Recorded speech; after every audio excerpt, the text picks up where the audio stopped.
ওরা আপনার রিজিক, শোনেন এই জায়গাটা ভালো করে শোনেন, ওরা আপনার ভিতরে একটা টেনশন ঢুকিয়ে দিয়েছে, পরিবারের মাধ্যমে হোক আর সমাজের মাধ্যমে হোক, অথবা এই আপনার এই সোসাইটির মাধ্যমেই হোক, রাষ্ট্রের মাধ্যমে হোক না কেন, টেনশনটা হচ্ছে যে আপনার বেকারত্ব আপনাকে দূর করতে হবে, রিজিকের পেরেশানি আপনার ভিতরে ঢুকিয়ে দিয়েছে। প্রতিটা যুবককে জিজ্ঞাসা করেন, দেখবেন পেরেশান যে খাবো কি আর জীবনে করবোটা কি। দেখবেন মানে ভাবখানা এমন যে ও যদি 5 ওয়াক্ত নামাজ পড়ে,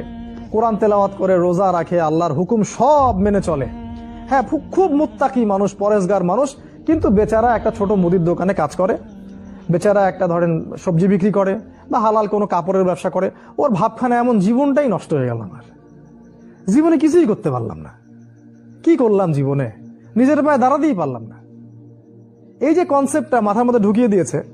এটা ওই পশ্চিমাদের থেকে আসছে আর কি।